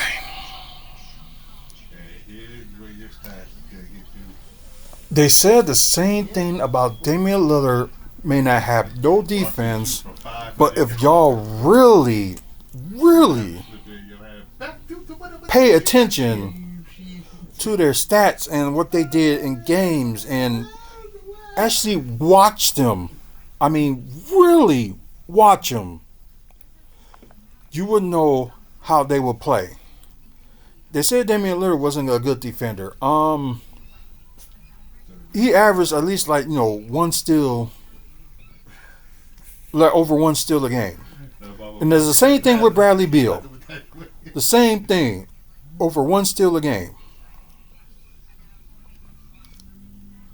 Unbelievable. I swear these young people just don't look at the numbers. No, this is Jimmy Butler trade is horrendous and insane because it's a 35-year-old on half-a-year deal who's already fallen off below to Chris Middleton's level.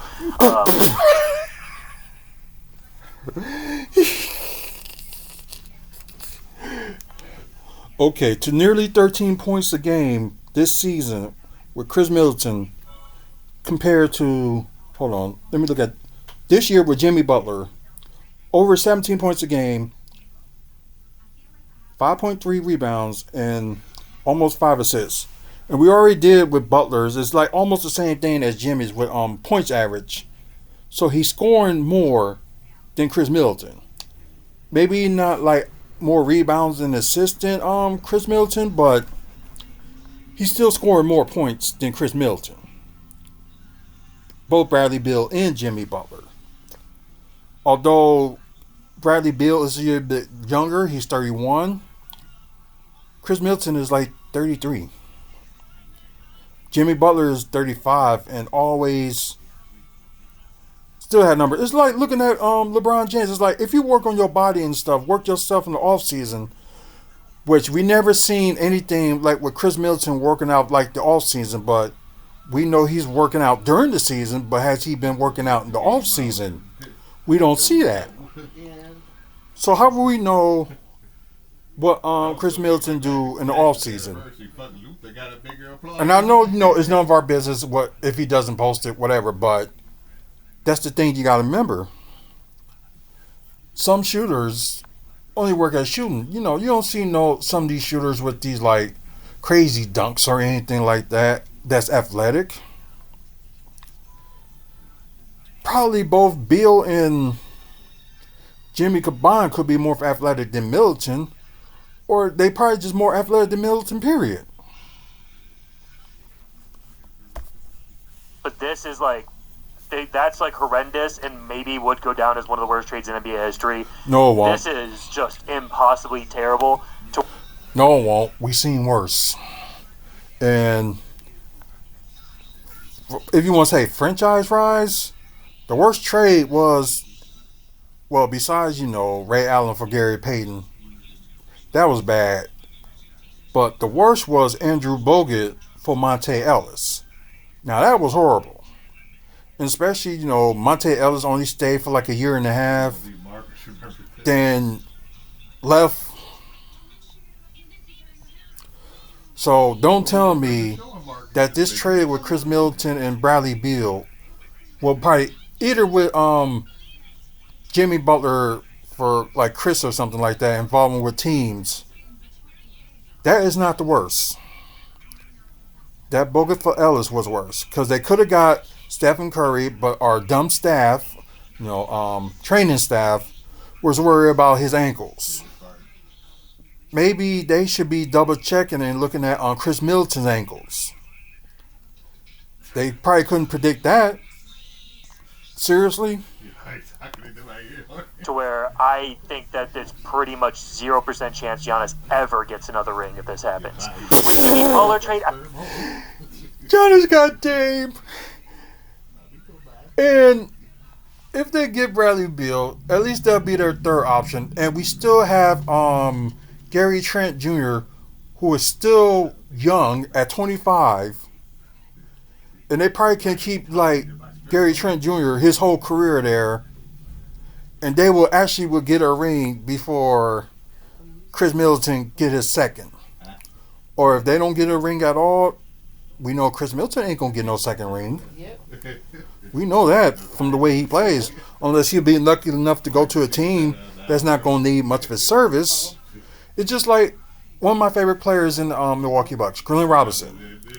His last season, he was the San Antonio Spurs and won a championship with them for not even being used that much. So strange things have happened. And like, even if they do make this trade, I'm not gonna jump in the bandwagon and be like, no, I hate it. I'm gonna like just see where it goes. If it's not the right trade, then we can talk about it later on. That, oh yeah, this was a bad trade. It got both pro and cons with this trade. If you really look at it, I think it's horrendous, but like I think okay, at least the contract could end. Maybe they'll find something to do with that space. Like if you're paying Bradley Beal $60 million a year for the next 3 years, I don't think you can win a championship doing that. I don't see a way out of that. I don't see a way out of it. So there's also players that will take less money to be on a championship contender team that has a lot of a chance to get a championship. You really gotta look at that, Barrett. Look at that. John Horst, you're a scumbag even for letting these reports sit out there. Like he won you a championship, but you didn't have anything to do with bringing him in. So maybe you feel like, oh, now I got to do something to bring in my guy and get the credit. I don't know if that's what's going on in your head. Maybe people have given an excuse. Oh, maybe the scumbag Jimmy Haslam is like giving him pressure. There's no amount of pressure in the world for you to be this much of a scum. I can't say nothing about Jimmy Haslam because I don't know much about the guy. I just know he owns the Cleveland Browns. I think he owns another team in Cleveland too. I don't know if it's the baseball team, the Cleveland Galaxy. I think that's what they call it, but and plus now on the Bucks and has more money than our former half owner, not West Elms, but Berlazari. So, and plus, won this championship and probably see, how the team is going and probably just couldn't pay anymore. We got West Elms that, he even said when the first time they interviewed him, when they bought the team, he has roots here, that his mom is from here. But then again, if you got people that, that has no roots here and they just doing this for whatever and not appreciating what they accomplished so far, then you're not a real owner. Scumbag and like let this just sit out there again because Chris Bill doesn't say anything about it. Like you just think you could do it and just have him deal. Reports are going to be reports. That's what the media is. You're going to report something that you see. You can be like something like, maybe I'll take this to a grain of salt. I'll believe it till I see it. That's what I'm like. Like I will report it, but I'll be like, I'll believe it till I see it. On most reports. Few of them, if it's accurate, then yeah. If I know it's already accurate, I'm going to say something that is accurate. But, oh my Lord. I'm dealing with trade rumors. I'm sure he's not on social media a ton, but probably somebody is like he hears of this stuff somehow, and like you just take for granted that he just is not gonna let it affect him, and he's gonna continue to hoop. It's insane. It's absurd. You're like a shape, John Horst. If you're watching this, like probably not. Grow a pair of balls, bro. Just grow a pair of balls. Go out there, say we're not trading him. This is the squad. We're playing our best basketball right now. The same way the Heat did, just to say, we don't want our guys being distracted by this. We're going to try and make this work and not trade him. But no, franchise legend that doesn't want to go. Well, we're going to let these trade rumors for way worse players on worse contracts stay out there. People don't have including like owners and general managers and stuff for a franchise, they have no control of what gets leaked out or what rumors have been saying. I can just make up something, like, okay, the Bucks are going to get Karl Anthony Towns. I can make something like that up, but that don't mean it's going to happen. So we can't control what the media and analysts says or what the media puts out there. We're just going for what they say. Like if it end up true, then it's end up true. So that's the thing. You stay away from certain places like like ESPN. And I know half of y'all, probably like me, cannot stand Stephen A. Smith because he flip flopping. Same thing with certain analysts on like TNT. They be flip flopping. They'll do something when the team is good, but they really downgrade a team when they're doing bad. And they don't even say like, okay, what they got to do with what they have to do. They don't say anything like that. That's just bad analysts and just want to get paid just to be heard with the loudest voice. And don't even make sense at the same time. That's why I'm glad, platforms like this on YouTube that most of us can, have our reaction. We may get loud once in a while because of something that doesn't make sense. Yeah, we're passionate, but I don't think these analysts and stuff are not passionate. They just go for what they feel like they want to say and, of course, going for where the money's at. Although some of these rich bastards don't even need that much money. So yeah, I hope this doesn't happen. I think it would be completely insane. I don't think it will, but just the fact that this is being allowed to say out there is insane to me. Let me know what y'all think. Drop a comment, hit that like, and subscribe if you want. Okay, y'all saw, my reaction to this, and I'm sorry for now. Barrett, right now, you're a clown. You don't need to tell people like swallow your meat on there. Also, disrespecting other people's podcast or YouTube video because you're upset because you're not getting your way. Like I said, it happened with me when it came to they trading the big three of Glenn Robinson, Ray Allen, and stuff like that. So I mentioned that. I think they're mocking Kid Rock, but And AJ Buddy said just the other day. But anyways,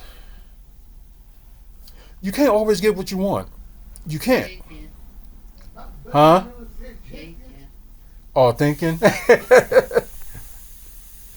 You can think what you get. That's a good point. You can think you can get what you want, but you can't always get what you want. I want to be rich. I'm not getting that. You already got me. Yeah, I'm rich when it comes to you. Having you. We can put it like that. Okay, so enough of him. I think I wasted a lot of time, talking about Barrett on this one video when this rumor was out, and I know I got a few things to do. So I'm gonna play this other video by Bus Digest, and believe me, he's more calmer and stuff than this guy. The funny thing is, you got fans that's not even. I can't say like all fans are like bad, especially it's just some of the ones that's not even in this state that's like bad, or they're just bandwagon fans and they just don't follow the teams ever since when you like a kid or whatever. So like I said, Barrett's still on the young side, and maybe sooner or later he'll grow up and learn like I did.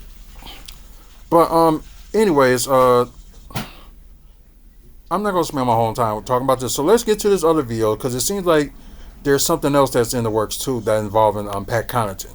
So let's get to that. When you're finally ready to see the we gotta dentist, skip the commercials last thing and you all wanna hear that, is no. and So visit Aspen Dental, where the answer is yes. We have a massive Milwaukee Bucks trade update to go over today, as following the Phoenix Suns just making a huge trade And all signs are pointing to the Suns acquiring Jimmy Butler, but a brand new report has come out that the Bucks are going to try to hop into the 3-team deal that is surrounding Jimmy Butler in order to make a deal. We're going to break that down and discuss what this means going forward, as the Bucks are very active in trade talks right now. Stay tuned for all that in this episode, but before we get into it, if you're part of the 83% who aren't subscribed to the channel, subscribe to this channel. It is worth it. If you're enjoying it, make sure to smash that subscribe button. But folks, there's a lot to go over today, and quite frankly, ladies and gentlemen, there it is. Like, one of the few Bucks channels that's not like fully, in favoritism or stuff like that. You got Lock On Bucks. They're not like that too, but they'll tell you things that you don't want to hear, but it's actually what you hear from them is actually the truth. But it ain't like they passionate about their job too. They don't show it, which is a good thing. But Lock On Bucks is another YouTube channel y'all should check out too, if y'all Bucks fans. Check them out. And also Bucks Digest, of course, check them out too. There is some crazy things going on, and this is breaking news as of a few minutes ago. So you can see this here about 30 minutes ago from Shams. The Phoenix Suns are trading their 2031 this was a few hours first ago, to actually. the Utah Jazz for 3 first-round picks. The Suns are acquiring the least favorable of the first in 2025, 2027, and 2029. Now, you're probably thinking to yourself, why does this, affect the Bucks? I mean, it does for a few reasons. For one, the Bucks are in on the Jimmy Butler sweepstakes, even though it seems unlikely at this point. Yeah. 2, this trade is setting the Suns up to get more assets in order to flip for Jimmy Butler. So it seems that all signs at this moment and at this juncture are pointing to Jimmy Butler being a Phoenix Sun. So this is very interesting. And you're thinking, okay, so clearly they're trying to finalize a deal. We've heard some reports from Shams saying that traction is underway between Jimmy Butler and the Heat. So if you're hoping that the Bucks were going to land Jimmy Butler, that's probably not going to happen. But then you're seeing this here. According to a source familiar with the Heat's trade plans, this is one of the steps towards a Jimmy Butler trade. Picks plus a likely pair of players then would come to the Heat for Jimmy in what would be at least a 4-team deal and quite possibly more than that. And you see this report here following up on that, basically saying, hey, keep an eye on the Bucks and the Raptors as well. Oh, and the Bucks Raptors are probably too. going to be one of the ones in this trade. So it seems like a trade is imminent here regarding Jimmy Butler. Yeah, that I didn't know, but Raptors is like, I know they want to get off the books Bruce Brown, but it's like they're one of the under 500 teams, and they're not going to like sprint nowhere unless they think about their future. Like their future, they have Scotty Barnes and maybe R.J. Barrett, and the other few players that they got from the draft. Grady Dick is another one too. So they got their future all set, but I think the only issue is, I know they need to get a little bit more younger, and they need to get a few more veteran players. I think that's the Raptors' problem. Like I said, I said this a long time ago. Like, I don't hate Toronto Raptors as a franchise, but I hate some of their fans. Yeah, but carry on. Butler to the Suns. Now, this is interesting on a few different levels. One, at least he's out of the Eastern Conference. That is a big factor in this. It is a big play. Also being said, the Bucks not are really, because we beat them like twice already. Deal. And this becomes very interesting now, because we knew that the Bucks were an opportunity or an option for Jimmy Butler, and the Bucks were looking to acquire Jimmy Butler and all these different things, but it never really seemed like the Bucks had enough assets. And if you're the Phoenix Suns, I mean, you flipped 1 first-round pick, albeit one of the most valuable first-round picks in all of basketball, because of how uncertain this specific Phoenix Suns team is going to be beyond this season. But you're able to flip that into 3 first. You know why I'm surprised at? That Utah made that deal with Phoenix, knowing that those picks going to end up, getting traded to get Jimmy Butler. So I know Bucks don't have that, big, asset, but they could be involved with this trade when it comes to like getting Bradley Beal, or they'll get wherever if it was like a 4 or 5 team that's going to be in this, you never know what they could get out of that like 4th or 5th team. So let's say they got the 14 trade, and they and it'd be adding This a Detroit they add on there, and Toronto they add on there. They get like Bradley Beal, and somehow they can get Jalen Duren from Detroit, and get rid of the player that they can get rid of. Wait. I think I tried that already, and I think they probably only get rid of one player at a time. And if it's a 14, you probably can at least get rid of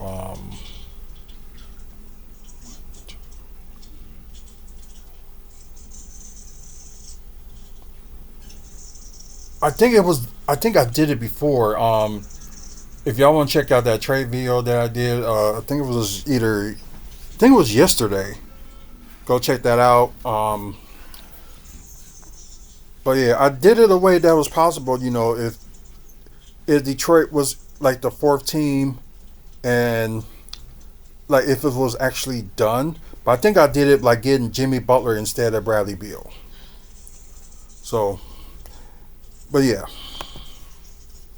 First round picks, which is huge for the Phoenix Suns. The Bucks are never going to be able to compete with that because now they have 3 first round picks to package an offer for Jimmy Butler. But if you're the Bucks now, you're hopefully going to find your way into this deal. Now, what it seems to be, and this is also another trade report that came down, the Pistons, Raptors, and Wizards are among teams open to the idea of... That part I didn't know. The Pistons, Raptors, and Wizards are among the teams open to the idea of taking Pat Connaughton's contract for the right price. He's only making a little bit over $9 million this season, and got a player option next season if he decides to take it or not. So Milwaukee will escape from the second apron if they offloaded Pat Connaughton. But it depends. Oh yeah, because they said they $6 million over the second apron. So they at least if they get somebody for less, then let's just say they get somebody around like $3 million. Then they'll luff off the $6 million, and they'll be just exactly at the first apron. And I know the Pistons got the room to take like a player, and because I know they're under the cap. They're not even either of the first or second aprons. They're under the cap. So, that is a possibility. And, of course, the Bucks haven't actually attempted to trade Connaughton for months. So, we knew that ever since, they started like not playing him anymore or not playing him as much. Of taking on Pat Connaughton's contract for the right price. The Bucks have been actively attempting to trade Connaughton for months. Milwaukee would escape the second apron if they offer Connaughton. So, maybe, Another commercial. Of course. Another ad, I should say. Some way they're going to sneak. I don't think they're going to sneak Connaughton in. They might. But regardless of that, it's possible. A separate trade report here is that they're trying to shop Pat Connaughton and at multiple teams. So obviously the Bucks are trying to dump Pat Connaughton at this moment. The reason they're trying to dump him, they want to get under the second apron. Connaughton's not giving them any value. You dump Pat Connaughton to a team like the Raptors, then obviously the Raptors say get a second round pick. That would be my guess, Pat Connaughton in the 2031 second for a salary dump. Now, this becomes very interesting as well. And as you see, you're looking at all these reports. The Bucks are involved in a plethora of trade reports, a plethora of trade rumors. I mean, it seems like, again, they're going to probably try to get involved in this deal with the Phoenix Suns, and most likely because, the Suns need multiple teams to facilitate this deal. This is going to be a blockbuster trade when it happens, and especially if you are the Phoenix Suns. You're trying to get all these teams involved to help, mitigate some of the salary, all these different things. But regarding Pat Connaughton, it's super interesting. And again, the Wizards, the Raptors, and Detroit are reportedly interested in signing the seasoned player. According to Scotto, moving Connaughton might help the team avoid becoming a second apron luxury team. At this point, Milwaukee is $6.5 million over the second apron. He's anticipated to earn $9.4 this season, can alleviate the team's salary situation, and the wingman will also get $9.4 million next year if he exercises player option, which, surprise, surprise, ladies and gentlemen, he is absolutely exercising his player option. There is no doubt about that. Now, Pat Connaughton as a player, you look at the team this year, he's been a very good role player at times, but even if you just look at the Milwaukee Bucks depth chart, which doesn't really show or tell the whole story all the time, he is fourth. He is fourth in their depth chart. Now, he has not been good. He plays occasionally. He gets DNP'd, and when Doc Rivers does DNP Pat Connaughton, the team plays a hell of a lot better anyways. You have A.J. Green, you have Gary Trent Jr., you have Chris Middleton, Ryan Rollins, Ajax. You have so many guys now that you really don't need what Pat Connaughton brings. And for them to be shopping him, it's interesting to give up an asset in order to get rid of Pat Connaughton. That's the unfortunate part. But he obviously has negative value at this point, or has no value, because the teams that are listed on this, in this report are teams that would be acquiring salary in order. But he can be good for another team. That's a possibility that he could be good for another team. So, although we may not need him anymore, but there will be probably another team or one of these three teams that will want his service. You never know. In order to get assets, the Raptors have a ton of open salary. The Pistons have open salary. The Wizards have open salary. They're looking to acquire assets in exchange for salary dumps. Now, does that mean the Bucks are going to go out and make a bigger move, and that's why they want to do this? Probably. It means something bigger, I think, is coming, and they don't want to have to be stuck with $9.4 million on the hook for a guy who's not even going to play, as opposed to a player like, if they go and get a guy who actually is going to be contributing towards the team at the trade deadline, then of course you're fine taking that hit and getting in the second apron. It makes things very interesting then. And then regarding this deal, I'm curious to see, and let me know down below, where do you see the Milwaukee Bucks fitting into this Jimmy Butler trade? Now, whether that be a Pat Connaughton, whether that be maybe acquiring something useful. Like, there's still a world here where in this trade, assuming it happens, I'm kind of speaking as if it happened because, again, reports and all signs are pointing to Jimmy Butler being a Phoenix Sun. That's where he wanted to be all along. That's where he said he wanted to be. And now, ultimately, it's probably going to happen that way. That being said, it is extremely intriguing to me that, well, A, now the Suns are kind of screwed. They don't have control over the picks in the next 7 years. But B, that the Bucks are involved in this. They can maybe, depending on what teams facilitate, they might be able to snag someone for fairly cheap that's actually a good player. You think back to when the Cavs got Jared Allen. They were able to get him being a second team or a third team in a deal for nothing. I think it was one or two second-round picks getting him from Brooklyn. So if the Bucks can facilitate something like that, now obviously that's a 99th percentile outcome. That's rarely going to happen to where you actually get a star player like, a 99th percentile outcome, Jared Allen. But if you don't, it doesn't have to be Jared Allen. It can be anybody, a solid big man. Maybe the Bucks try to get involved there and they're able to finesse it a little bit. That's what I'd like to see. They try to get out of the Pat Connaughton contract as well. You have Bobby Portis as well, who's been named and been in multiple trade rumors despite being a fan favorite. Some teams could use Bobby Portis. Maybe they do some. That's true. And then you got all those people that, they want Bobby out of there because of his lack of defense. And starting to look like it's a lack of offense. And he's not even 30 yet. And he's showing signs, maybe a little bit declining, but he does, crash the boards. His intensity that you look for, although, defense-wise, it's not, looking that way. He get his, moments, but at least he tried to play, defense. But it's just not, showing enough on there. Maybe, defense-wise, he get the defensive rebounds, a little bit offensive rebounds. And plus, he does stretch the floor, as they were saying on here. So, either way, it's I'm not going to make it that big of a deal. I will understand why they would have to do this if it happens. A bunch of different moves. At the end of the day, it is interesting. And you can see there's a major question mark here. Somewhat surprisingly involves the third team, the Detroit Pistons. There's been trades where Pat Connaughton has been involved. The Bucks need to find a new home for Pat Connaughton in any Jimmy Butler trade. Now, maybe they facilitate this in the other way around. They're not going to acquire Jimmy Butler, but they'll acquire some other assets. And in acquiring some of these other assets, they may be able to go ahead and, get something out of it. And either way, we'll keep you up to date, but things are getting very interesting. Things are really starting to escalate surrounding the Milwaukee Bucks, surrounding the Miami Heat, surrounding the Phoenix Suns. Mm-hmm. And the Heat and the Bucks are right in the middle of every piece of news. So, that'll wrap it up. Let me know down below what your thoughts are on these trades. But yeah, it's just mainly that,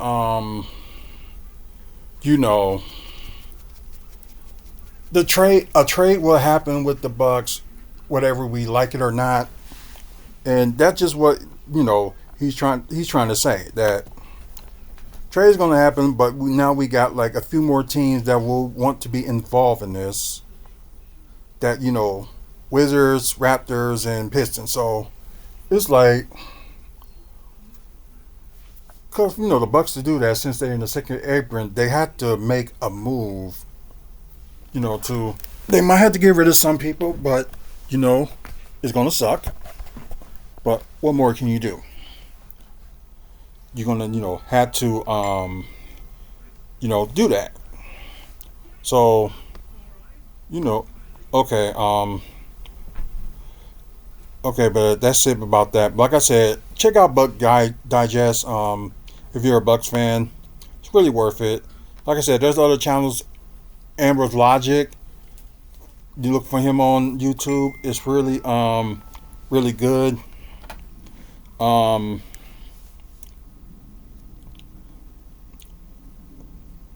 let's see. Okay, yeah.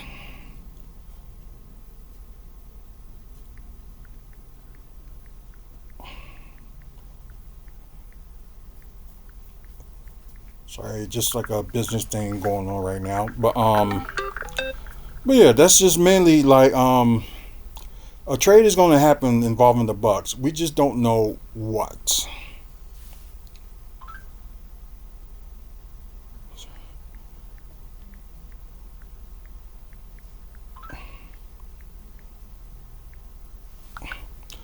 Okay, so like I said, I might have to move this for a bit. I know we've been on this for so long, and the only time I went this long is like one of my episodes where we have like a lot to talk about. I didn't mean to do that, but oh well. Let's try this trade machine. So the other trade that they were talking about was had something to do with the Bucks and Wizards, but I don't know how that's gonna work because the Bucks cannot trade. I think the thing was they can't trade two players out of to get one. Like they can't do that. So uh,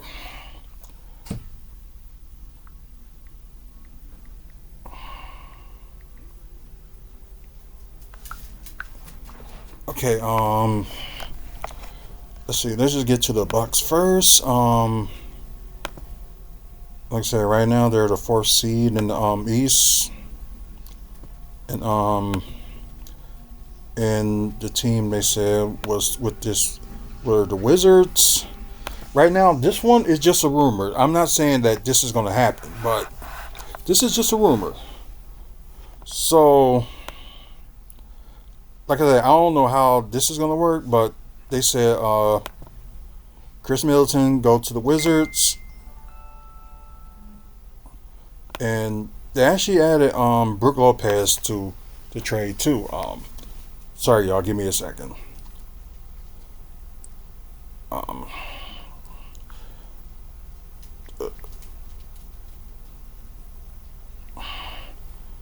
Just around. Okay.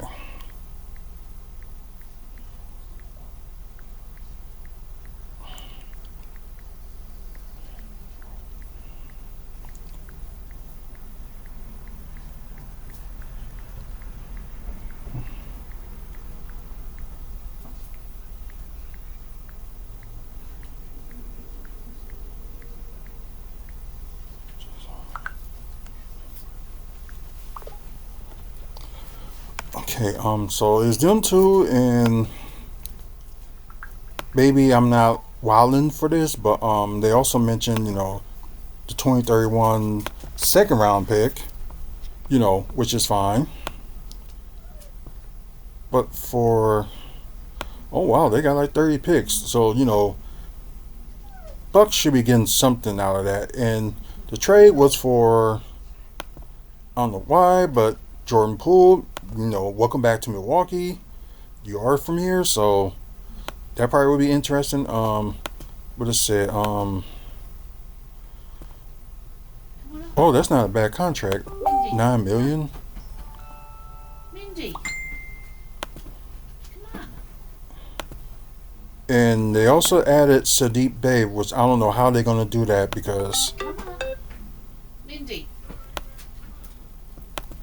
But I think it had to be.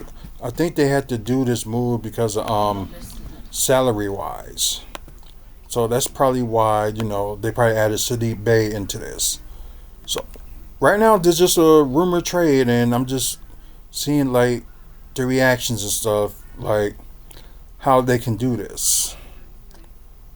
So okay, after all this, the Wizards will be 1.9 million under the tax, and I think they're 13 over, so they're a little bit under the. I think they probably will get out of that second apron, or unless they do something for Chris Middleton and just not Chris Middleton, but Pat Connaughton to just dump him. So they probably can do something like that. So I don't know if this will work, but let's see. Oh my God, it will. But then again, they can have like that extra spot. They can get rid of Deron White, and they also can let go of Pat. Not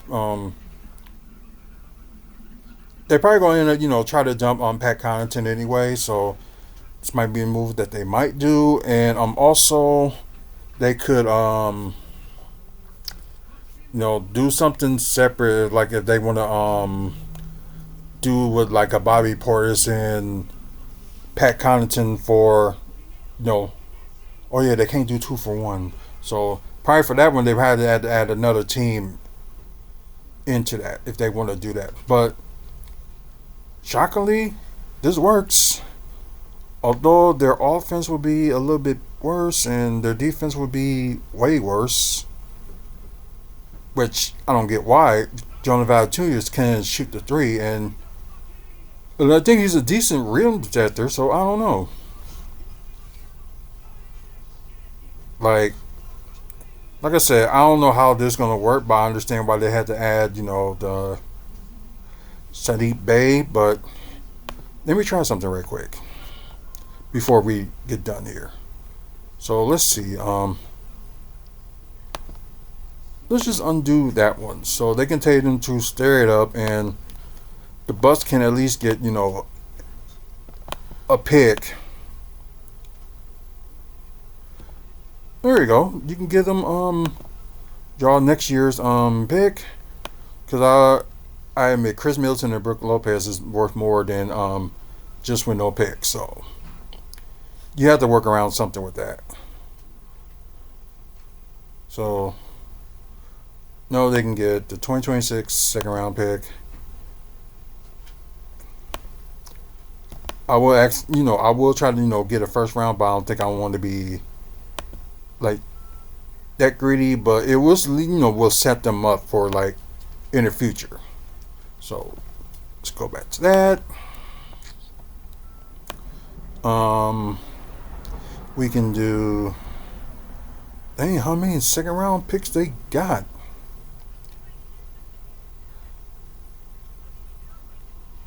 Sorry, let me just try to so I can know the Bucks.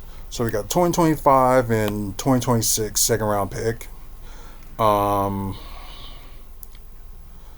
Let's see, 2027. Let's just say we just go for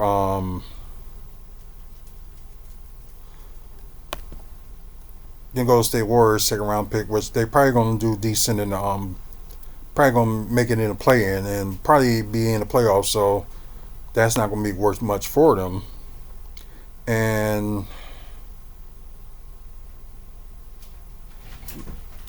maybe one more. Oh, they got Portland's first round pick.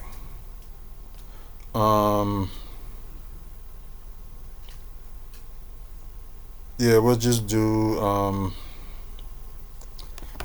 maybe Portland's, or they might want to save that one, just get rid of their own 2029 pick. And yeah, and I think, sorry, I hate when this happened. Let's see if they will do the 2-2 and bunch of draft picks trade. So let's try that.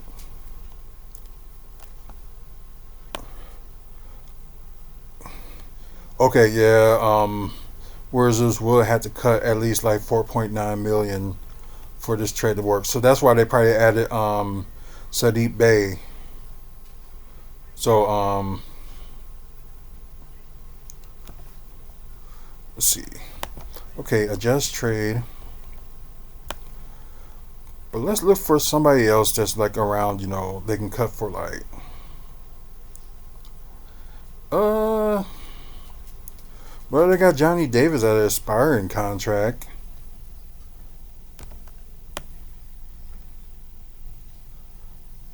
Let's do that.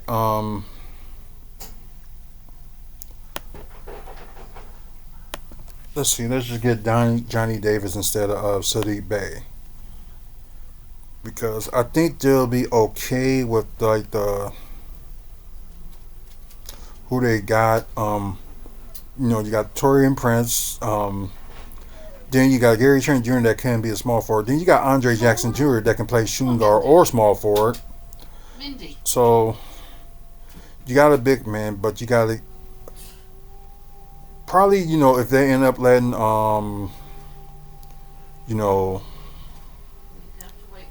somebody go like Deron White and Majah Beauchamp, they maybe just dump them for a salary or something like that. Just do that. The dogs are whining. Then that'll be okay. So give me 4 minutes. I will take y'all in a second. Let's go try trade.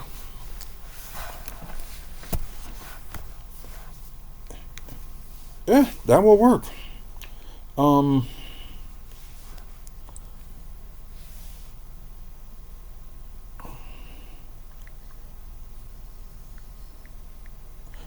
Yeah.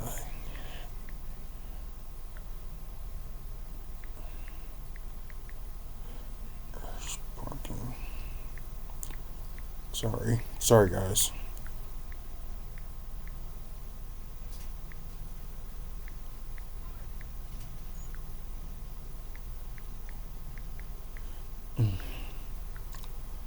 South and